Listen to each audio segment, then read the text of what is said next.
Now we will discuss what is budget line. A budget line shows all those combinations of two goods which a consumer can purchase at given prices of goods using up all his income he wants to spend.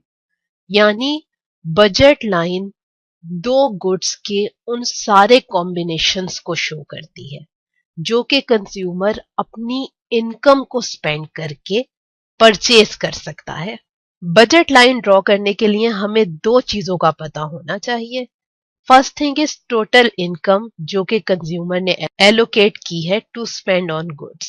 Secondly prices of both. Let's suppose consumer के पास ₹50 है to spend on goods X and good Y और good X की price ₹1 per unit है और good Y की price ₹2 per unit है।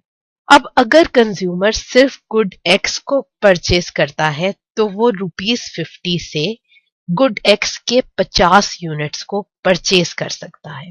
इसी तरह से अगर कंज्यूमर सिर्फ गुड वाई को परचेज करे तो वो ₹50 से, क्योंकि गुड वाई की प्राइस ₹2 पर यूनिट है तो इसलिए वो ₹50 से 25 यूनिट्स ऑफ गुड वाई को परचेज कर सकता है। अब हम बजट लाइन को ड्रॉ करते हैं। हम एक्स एक्सिस पर यूनिट्स ऑफ गुड एक्स को लेते हैं और वाई एक्सिस पर यूनिट्स ऑफ गुड वाई को लेते हैं। ₹50 से कंज्यूमर या तो 25 यूनिट्स ले सकता है जो कि पॉइंट ए से शो हो रहे हैं, या फिर कंज्यूमर अगर अपनी सारी इनकम को गुड एक्स पर स्पेंड करे तो वो 50 यूनिट्स ऑफ गुड एक्स को परचेज कर सकता है जो कि पॉइंट डी से शो हो रहा है। अगर हम पॉइंट ए और पॉइंट डी को आपस में मिलाएं तो हम बजट लाइन को ड्रॉ कर सकते हैं, यानी लाइन ए डी कंज्यूमर की बजट लाइन है। इस बजट लाइन पर कंज्यूमर कोई भी कॉम्बिनेशन ले गुड एक्स या गुड वाई का, वो टोटल ₹50 ही स्पेंड करता है। फॉर एग्जाम्पल अगर कंज्यूमर कॉम्बिनेशन बी को ले तो इस पॉइंट पर consumer 10 units of good X को परचेज कर रहा है जबकि 20 यूनिट्स ऑफ गुड वाई को परचेज कर रहा है। हमें पता है कि गुड एक्स की प्राइस ₹1 पर यूनिट है। इसका मतलब है कि उसने ₹10 अपने गुड एक्स के लिए लिए हैं, जबकि गुड वाई की प्राइस ₹2 पर यूनिट है और उसने 20 यूनिट्स लिए हैं, तो इसलिए उसको गुड वाई पर टोटल कॉस्ट 40 आई है, यानी कंज्यूमर टोटल ₹50 इस पॉइंट बी पर भी कंज्यूम कर रहा है to purchase good X and good Y.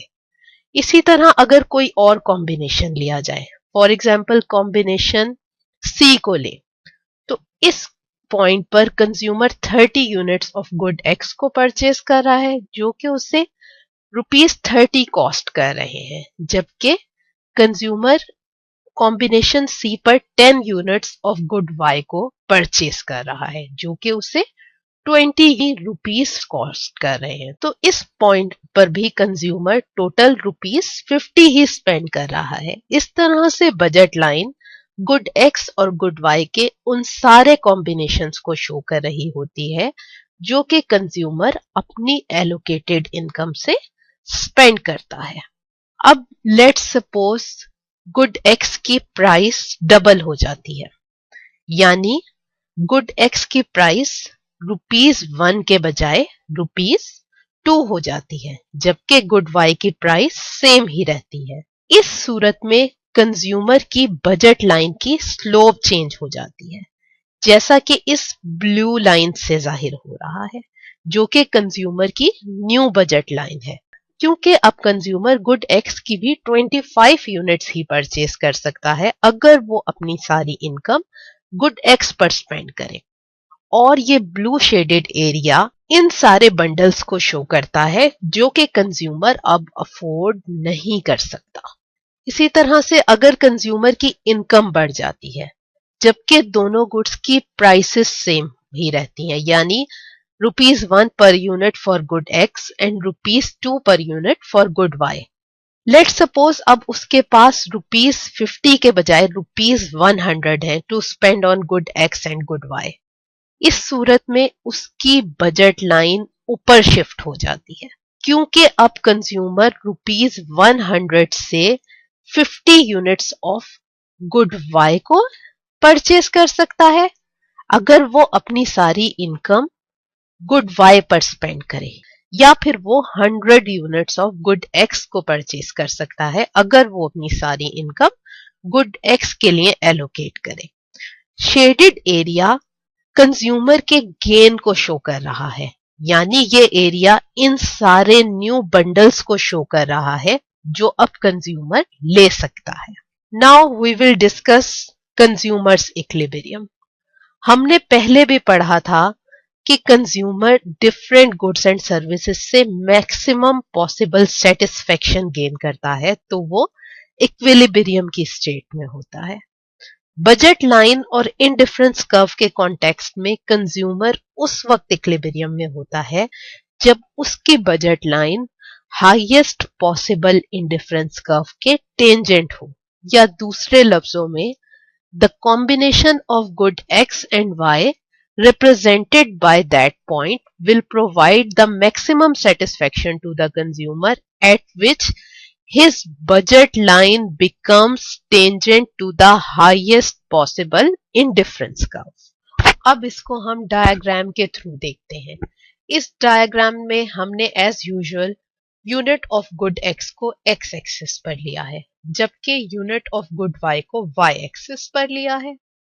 Blue line consumer की बजट लाइन को शो कर रही है, यानी ये लाइन इन तमाम पॉसिबल कॉम्बिनेशंस को शो कर रही है जो कि कंज्यूमर परचेज कर सकता है अपनी एलोकेटेड इनकम से। इसके अलावा 3 इंडिफरेंस कर्व्स भी हैं, यानी I1, I2 और I3, जो कि डिफरेंट लेवल ऑफ सेटिस्फेक्शन को शो कर रहे हैं। पॉइंट ई पर budget line indifference curve I2 के टेंजेंट है, इसलिए ये पॉइंट इक्विलिब्रियम पॉइंट है। इस पॉइंट पर कंज्यूमर गुड एक्स के 30 यूनिट्स को कंज्यूम करता है या परचेज करता है। इसके अलावा वो गुड वाई के 10 यूनिट्स को परचेज करता है और इस तरह वो अपनी टोटल इनकम जो कि ₹50 है इसको स्पेंड कर रहा है। इंडिफरेंस कर्व I2 वो हाईएस्ट पॉसिबल इंडिफरेंस कर्व है जिसे कंज्यूमर एक्सेस कर सकता है। अगर हम पॉइंट F को देखें तो ये पॉइंट इंडिफरेंस कर्व I3 पर है जो कि कंज्यूमर एक्सेस नहीं कर सकता। इसके अलावा अगर पॉइंट S को देखा जाए तो point S lower indifference curve को शो करता है, यानी ये लोअर लेवल ऑफ सेटिस्फेक्शन को शो कर रहा है। इसलिए रैशनल कंज्यूमर इस पॉइंट को भी चूज नहीं करेगा और कंज्यूमर सिर्फ उसी पॉइंट को चूज करेगा या उसी पॉइंट पर इक्विलिब्रियम में होगा या मैक्सिमम सेटिस्फेक्शन में होगा, या वो उस पॉइंट से मैक्सिमम सेटिस्फेक्शन गेन करेगा जिस पॉइंट पर इसकी budget line highest possible indifference curve के टेंजेंट होगी। इक्विलिब्रियम पॉइंट यानी पॉइंट ई पर slope of indifference curve slope of budget line के भी इक्वल होती है।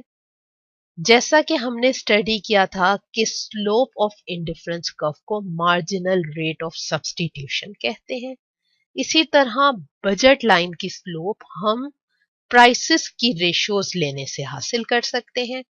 इसलिए हम कह सकते हैं कि इक्विलिब्रियम पॉइंट पर मार्जिनल रेट ऑफ सब्स्टिट्यूशन यानी slope of indifference curve ratio of prices यानी स्लोप ऑफ बजट लाइन के इक्वल होती है। So dear students, this was lecture number 5। इस लेक्चर में हमने इंडिफरेंस कर्व एनालिसिस को स्टडी करना शुरू किया। हमने इंडिफरेंस कर्व की प्रॉपर्टीज के बारे में पढ़ा। इसके अलावा हमने बजट लाइन को देखा कि बजट लाइन क्या होता है और कंज्यूमर्स इक्विलिब्रियम को भी डीपली स्टडी किया। I hope you have understood these topics. So till the next lecture, Allah Hafiz from my side.